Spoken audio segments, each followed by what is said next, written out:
अस्सलाम वालेकुम। राणो ॻाल्हाईंदो पिया शहर मां नवाज़ ॿियो ख़ैर आहे ख़ुशि आं।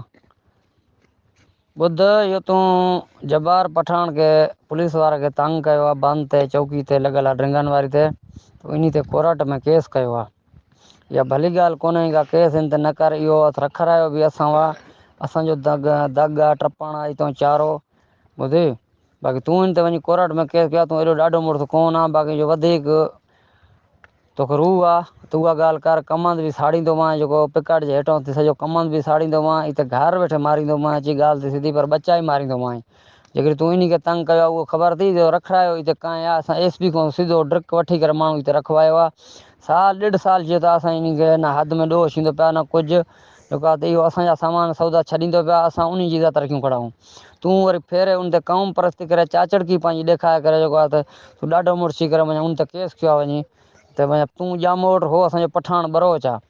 बाक़ी इहा ॻाल्हि भली कोन्हे का, जो मूंखे सम्झे राणो कुझु सम्झे मूंखे त भली ॻाल्हि त केस तूं हथ कोर्ट मां खण, जो न पंहिंजा बचा माराइणा अथई या ॿार, त पोइ वरी पाण तोखे मां सम्झंदुमि, इन अंदरनि में तोखे सम्झंदुमि 5-8 ॾींहंनि में। भली ॻाल्हि इहा अथई केस तूं हथु खणी वञे, सुठी ॻाल्हि थिए। अस्सलाम वालेकुम, जो ख़ैर आहे भाउ, ख़ुशि आं, तबियत सही आहे। राय बि ॻाल्हाईंदो पिया शहर मामा नवाज़ पुष्कड़ा। ॻाल्हि ॿुध, तूं जवार साहिब खे तंग कयो आहे, जवार पठान खे, तोखे इहा ई ख़बर न आहे त इहो ॿिया SHO ईंदा आहिनि 10 मिंट 10 ॾींहं 8 ॾींहं उन में हलिया वेंदा आहिनि। इहो जो हिते रड़ो पियो आहे त कहिड़े कंहिंजी पोस्ट था, कंहिंजी पुठ था, तोखे इहा ई ख़बर न आहे। इन खे तूं तंग कयो आहे, अची तूं पंहिंजो ख़ैरु न घुर। मां तोखे खुली ॻाल्हि करे चवां थो, इहो मुंहिंजो WhatsApp थी, मां तोखे वॉइस मोकिलियां थो, ठीकु आहे। बाक़ी जेको पिकट जे हेठां कमांद रधल थी, इन जो बि ख़ैरु न घुर, न ट्राली आणी जांइ न मज़ूर आणी जांइ। जहिड़ो त सिधो ई जहिड़ो कंदोमांइ, ठीकु आहे। तोखे ख़बर न आहे शायदि, जे जब्बार साहिब खे अॼु खां अॻु न कंहिं बि क़िस्म जी तकलीफ़ आई, ईअं सम्झ राहिब खे तकलीफ़ न, तूं उन खे नथो ॾे, मूंखे ॾिए थो ज़ाती, मूंखे छिकी अचे थी, ठीकु आहे।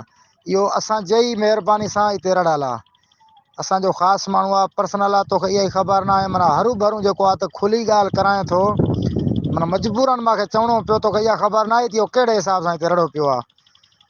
बाक़ी सुठी ॻाल्हि न थी, इन जो मूंखे वॉइस जो जवाबु ॾिए पोइ।